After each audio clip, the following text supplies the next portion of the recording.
Hi అండి, అందరికీ welcome back to our channel. నేను ఈ వీడియోలో నేను చేసే కొన్ని పనుల గురించి చెప్తాను. మీకు ఇష్టమైతే వినండి, లేదంటే లైట్ తీసుకోండి. ఇక్కడైతే మార్నింగ్ లేయంగానే 2 స్టవ్లు అయితే నేను ముట్టించేస్తాను. ఒక స్టవ్ మీద అయితే ఇడ్లీ పెట్టేస్తాను, ఇంకో స్టవ్ మీద మనకి బోండా కోసం ఆయిల్ హీట్ అవ్వడానికి పెట్టేస్తాను అనమాట. ఇడ్లీ పిండి బోండా పిండి ఒకేసారి కలిపేస్తాను, 2 అయిపోతాయి. తర్వాత ఊతప్పం దోశ వేస్తా. బ్యాగ్ ప్యాక్ ఎలా చేస్తారు అంటే, ఇది చాలా పెద్ద బ్యాగ్ అండి. మా వారు ఆన్లైన్లో ఆర్డర్ చేశారు. కాకపోతే 2 పెద్ద స్టీల్ బాక్సులు అయినా సరే ఈ బ్యాగ్లో పట్టిపోతాయి. ఇంకా అందుకనేసి ఇంకా జిప్పులు వేయడమే, పెద్ద ప్యాకింగ్ ఏమి ఉండదు. ఇలా మొత్తం బ్యాగ్ అన్నీ రెడీ చేసేసి ఇంకా మా వారి కోసం టిఫిన్ పెట్టి ఇంక నేను పిల్లలు అయితే బయలుదేరుతాము. ఇది చూసారా, ఇంకా కిందికి వచ్చేసిన అనమాట. ఎక్కువ అంటే ఎక్కువ సామాన్లు ఏమి ఉండవు. మనకు వీలైనంత వరకు అన్నీ 1 by 1 ఎలా సర్దుకోవాలో అనే ఒక ప్లాన్ ఉంటే చాలు. ఇక్కడ చూసారా, నేనైతే రోజు ఇవి ఇంటికేం తీసుకెళ్ళను, ఇంట్లోకి ఇవి ప్యాకింగ్వి కదా, అందుకనేసి డిక్కీలోనే పెట్టేస్తాను అనమాట. ఇది చూసారా, ఇక్కడ కవర్లు ఉంటాయి. ఇంకా వచ్చేసి ఇక్కడ స్టీల్ ప్లేట్లు ఎందుకు పెట్టాను అంటే, మేబీ ఎప్పుడైనా సరే పేపర్ ప్లేట్లు ఒక్కొక్క వేళ ఎమర్జెన్సీకి అయిపోతాయి కదా, అప్పుడు ఏదైనా ఎమర్జెన్సీలో యూజ్ ఉంటుంది అని చెప్పేసి నేను స్టీల్ ప్లేట్లు అక్కడ పెట్టేశాను. నేను అక్కడైతే యూజ్ చేయను, చాలా తక్కువ, ఎప్పుడో రేరు, 1-2 కూడా యూజ్ చేయను. అయితే ఇంక ఇప్పుడు ఎలా కడతారు అంబ్రిల్లా అని అడిగారు. ఇలా అంబ్రిల్లా కవరే ఉంటుంది. ఇలా ఈ అంబ్రిల్లా కవర్తోనే 2 వైపులా కడతా అండి. వెళ్ళంగానే ఇంకా బ్యాగ్ పక్కన పెట్టేసి ఇలా అంబ్రిల్లా కవర్తోనే తీసి ఇలా కట్టిన తర్వాత అంబ్రిల్లా పెట్టేస్తాను. ఒక్కొక్క రోజు వెళ్ళంగానే అన్నీ తొందరగా అయిపోతాయి, ఒక్కొక్క రోజు మిగలొచ్చు. అదైతే ఎవరము చెప్పలేము. ఇక్కడైతే ఇంక అన్నీ అయిపోయిన తర్వాత మళ్ళీ సేమ్ అంబ్రిల్లా కవర్లోనే అంబ్రిల్లా పెట్టేస్తాను. చూసారా, ఇంక ఈ స్టిక్ కూడా అందులోకే పెట్టేస్తాను. అవి 2 అక్కడే వచ్చేస్తాయి అన్నమాట. ఇంక మళ్ళీ మనకు పని ఏముండదు. ఇక మళ్ళీ ఎక్స్ట్రా తాడైతే నేనేం తీసుకెళ్ళను, ఈ అంబ్రిల్లా కవర్తోనే కడతాను. మళ్ళీ ఈ అంబ్రిల్లాను ఇందులోనే పెట్టేసి ఇక స్కూటీకి ఒక సైడ్కి పెట్టేస్తా. ఇక్కడ మీరు గమనించినట్టయితే ఇలా తాడు ఉంటుంది. ఈ తాడునైతే నేను రోజు ఏమి ఇప్పను, ఇది ఇలానే ఉంటుంది అనమాట. ఇలా ఈ తాడులోకి 2 వైపులా ఈ తాడులోకి పెట్టేస్తా కాబట్టి ఇంకా అంబ్రిల్లా ఏం పోదు, ఊగదు. మనం డ్రైవింగ్లో కూడా ఏం ప్రాబ్లం అయితే ఏముండదు. ఇక్కడైతే ఇంకా నేను రెడీ అయ్యి వెళ్తున్నా అనమాట. అన్నీ అయిపోయినాయి. అయిపోయిన తర్వాత ఇంకా అక్కడ ఎందుకుంటామో వచ్చేస్తాం కదా, అందుకని 2 బాక్సులు అయితే ఇందులో పట్టిపోతాయి. ఇంకా రిటర్న్ అయితే బయలుదేరినా అనమాట. నేను ఇంటికి వచ్చిన తర్వాత కూడా అంటే వీలైతేనే ఏదైనా చిన్న పనులు చేస్తాను, లేదు అంటే రెస్ట్ తీసుకుంటా. ఎర్లీ మార్నింగ్ లేస్తా కదా, ఎర్లీ మార్నింగ్ 4కి లేస్తాను ఒక్కొక్క రోజు ఇంకొంచెం ఎర్లీగా కూడా లేస్తా.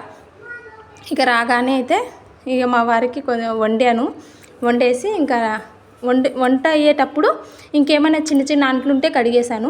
మార్నింగు ఇడ్లీ అయ్యేటప్పుడు కానీ మనకి బోండా అయ్యేటప్పుడు కానీ ఎప్పుడైతే ఆ పాత్ర ఖాళీ అవుతుందో అప్పుడే నేను మరీ తోమకపోయినా పర్వాలేదు, వాటర్తో క్లీన్ చేసి పక్కకు పెట్టేసుకుంటాను. మళ్ళీ ఎందుకంటే ఎక్కువ మనకి బరువు అయిపోవద్దు అని. ఈవినింగు మళ్ళీ పిండిలు పట్టడం ఇదైతే స్టార్ట్ అవుతుంది. వాటర్ క్యాన్ పట్టి ఫస్ట్ కొంచెం చీకటి అవ్వగానే కింద పెట్టేస్తాను.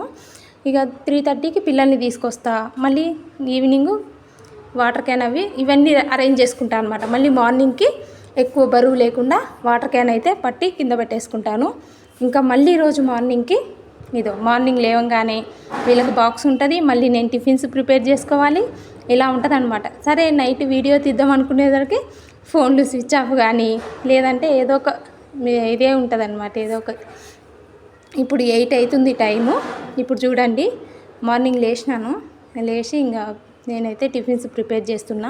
ఇంకా అంతలోపు బాక్స్ కూడా రెడీ చేసేసుకున్న పిల్లలకి. ఇంకా మేము వెళ్ళిపోతాం. తర్వాత మా వారికి లేట్గా వెళ్తారనమాట ఆఫీస్కి. ఒక్కొక్క రోజు 11కి, ఒక్కొక్క రోజు 12కి, ఒక్కొక్క రోజు వర్క్ ఫ్రమ్ హోమ్, ఆయన ఇష్టం ప్రకారం ఆయన వెళ్తారు. ఇక మేమైతే పిల్లల్ని తీసుకొని ఇంక మళ్ళీ ఇక్కడ నేను టిఫిన్ అనేది స్టార్ట్ చేస్తాను అనమాట. ఇట్లే ఉంటుందండి, అంటే ఒక రోజని కాదు, రోజు కూడా అట్లే ఉంటుంది హడావిడిగానే. మళ్ళీ ఇలా అయిపోయిన తర్వాత ఇప్పుడు మీరు గమనించినారా, ఒక టిఫిన్ బాక్స్లో ఇంకో టిఫిన్ బాక్స్ పెట్టేసినారు చూసినారా, ఇలా పెట్టేసి ఇంకా జిప్ వేసి మళ్ళీ ప్యాకింగ్ అంతే. మళ్ళీ రాగానే ఇవి బాస్కెట్లు తీసి అక్కడ పెట్టేసి అరేంజ్ చేస్తాను. మళ్ళీ అయిపోగానే మళ్ళీ బ్యాగ్లో ప్యాక్ చేసుకొని ఇక మళ్ళీ రిటర్న్ అయిపోతాను. మళ్ళీ రోజు కూడా అట్లే ఉంటుంది, ఇడ్లీ, దోశ, ఊతప్పం, బోండా అంతే. ఒక్కొక్క రోజు బోండా కూడా చెయ్యను, నా వీలుని బట్టి. ఒక్కొక్క రోజు లేట్గా లేస్తాను. లేదు అంటే రేపు అంత చేత కాదు అని నాకు ముందే తెలిసిపోతుంది. అందుకనేసి బోండా అనేది కలిపి పెట్టుకోను. మ్యాక్సిమం దోశ ఉత్తపమే ఎక్కువ ఉంటాయి అన్నమాట. అవే ఎక్కువ అడుగుతారు. నాకు కూడా బడ్జెట్ ఫ్రెండ్లీ అదే ఎక్కువ అనిపిస్తుంది. దోశ ఉత్తపంకి రెండింటికి ఒకటే బ్యాటరు. అది ఎందుకంటే తక్కువ కాస్ట్ పడుతుంది కదా బియ్యం, అందుకనేసి అదే ఎక్కువ చేస్తాను. ఇక్కడైతే చట్నీ ఇంకా మిక్సీ పడుతున్నాను. గ్రైండర్ అయితే రిపేర్లో ఉంది, అందుకనేసి అది చేపిద్దామా వద్దా అని ఆలోచిస్తున్నా. ఇక్కడైతే ఇంకా మళ్ళీ ఇది ఇంకొక రోజు అనమాట. ఇలా డే బై డే అట్లే ఉంటుంది. ఒక్కొక్క రోజు అయితే సరే అని చెప్పేసి లేట్ అయినా పర్లేదు అని కొంచెమే క్వాంటిటీ తీసుకెళ్తాను. ఒక్కొక్క రోజు టైం ఉన్న రోజు అయితే ఎక్కువ తీసుకెళ్తా. నా వీలుని బట్టి, అంటే కరెక్ట్ ఈరోజు ఇన్నే తీసుకెళ్ళాలి అనేం లేదు. నా వీలుని బట్టి చేసుకోగలిగితే ఎక్కువ చేసుకోగలుగుతా. ఇక లేదు అంటే ఒక్కొక్క రోజు తొందరగానే ఇంటికి వచ్చేస్తా. పర్వాలేదు, అంటే ఆపేయడం కంటే తక్కువలో తక్కువైనా బెటర్ కదా. ఏదో ఒకటి ఒక వర్క్ చేస్తూ ఏదో ఒక పని చేస్తున్నా అని హ్యాపీ ఉంటుంది. నేను కూడా ఎంతలో కొంచెం సంపాదిస్తున్నాను, అదొక హ్యాపీ.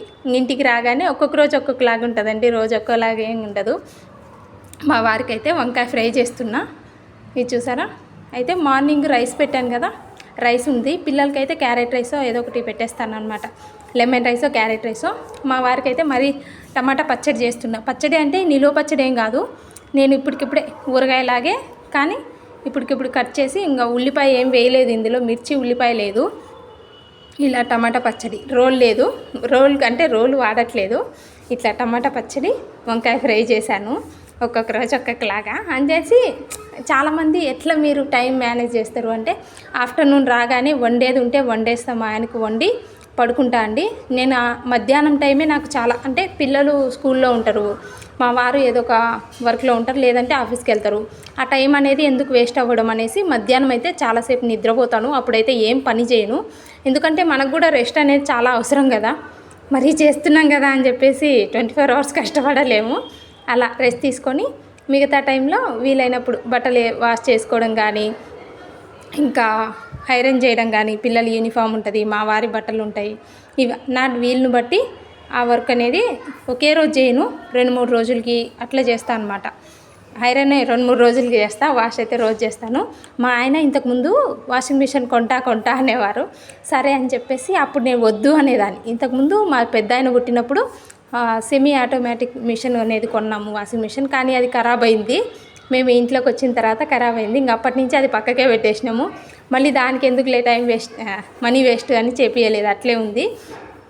ఇప్పుడు మళ్ళీ మాటి చాలాసార్లు మా ఆయన వాషింగ్ మిషన్ కొనుక్కొని 30,000 అట్లా మనీ ఇచ్చినప్పుడు నేను ఆ మనీ ఏం చేసేదాన్ని, సరే అని చెప్పేసి అది ఇన్స్టాల్మెంట్గా కానీ, తర్వాత ఇప్పుడు ఏమంత అర్జెంట్ అనే ఉద్దేశంతో నేనేం చేసా, గోల్డ్ అవి ఇవి ఏదో ఒకటి కొని పక్కకు పెట్టేసుకున్నాను అనమాట. ఇంక ఇప్పుడు నెక్స్ట్ టైం కొనాలి వాషింగ్ మిషను, చూద్దాం ఎలా వస్తుందో. ఇప్పుడు ప్రజెంట్ అయితే చేతులతోనే వాష్ చేస్తున్నాను అనమాట. ఇక మా పిల్లలు ఇక జోక్ చేస్తారు. ఇక ఒకవేళ సాటర్డే సండే అనుకో, హాలిడే వచ్చిందనుకో, ఇంకా అస్సలు పడుకోరు. ఇక కావాలనే స్టోరీ చెప్పమని, లేదంటే ఏదో ఒకటి జోక్ చేస్తా, లేకపోతే నా మీద ఏదో జోకులు వేస్తూ నవ్వుతూ ఉంటారు. ఇక చూడండి ఏదేదో చెప్తున్నారు. నేను ఒకటి అడిగితే వాళ్ళు ఒకటి చెప్తున్నారు, లేదు అంటే ఇక పిచ్చి పిచ్చిగా మాట్లాడతారు. Thank you for watching. Bye bye.